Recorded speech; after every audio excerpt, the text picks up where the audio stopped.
In this video, we will talk about simplifying complex rational expressions. First step is to find the least common denominator among all the denominators in the complex rational expression. Step 2, multiply both the numerator and denominator of the complex rational expression by the LCD found in step 1. And 3, simplify the rational expression. So what does that all look like? Let's go over this. Let's simplify this complex rational expression. We know that this is a complex rational expression when the numerator and denominator are not simplified, in the sense that they're two separate rational expressions, both on the numerator and denominator.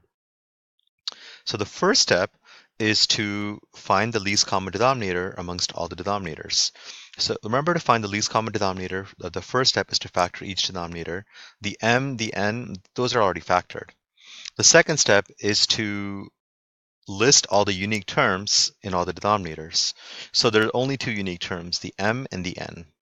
So our LCD, our lowest common denominator, will be the expression mn. The second step, once we have the LCD, is to multiply both the numerator and denominator of the complex rational expression by the least common denominator found in step 1. So we said our LCD is mn, so we're going to multiply both the numerator by mn and the denominator by mn. 3, simplify the rational expression. So to simplify, the mn will get distributed to both terms on the numerator. So we will have 3 over m times quantity mn minus 4 over n times the quantity mn. The same thing happens on the denominator. The mn will get distributed to both terms.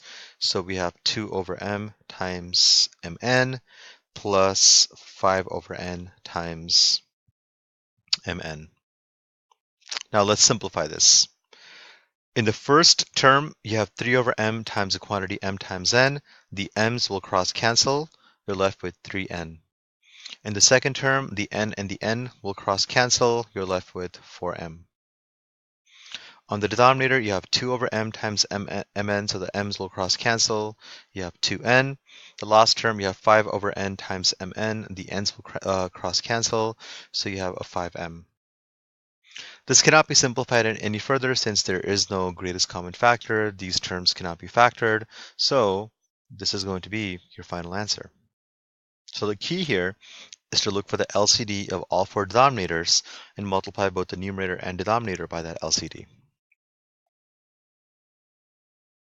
Let's look at the second example.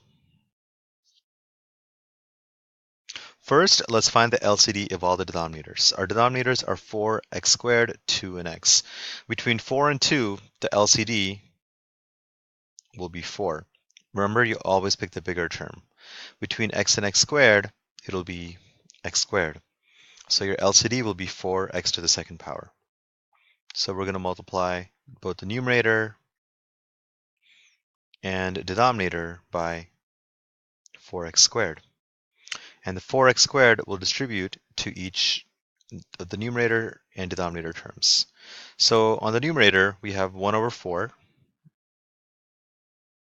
times the quantity 4x squared minus 1 over x squared times the quantity 4x squared. On the denominator, we have 1/2 times the quantity 4x squared minus 1 over x times the quantity 4x squared.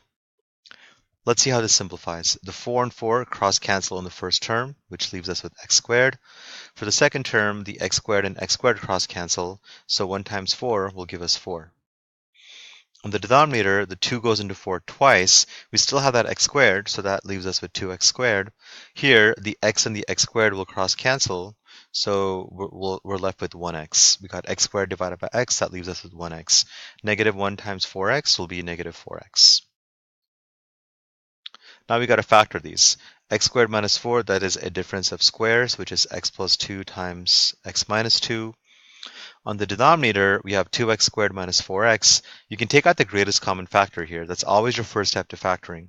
So between 2 and 4, the greatest common factor is 2. Between x squared and x, the greatest common factor is x. What are we left with? 2x squared divided by 2x is x. Negative 4x divided by 2x is negative 2. Since we have a common factor of x minus 2 on the numerator and denominator, those will divide to be 1, and our final answer would be x plus 2 all over 2x. This is a pretty complicated topic, so don't worry if you're still a little bit lost. We can definitely go over this again in class.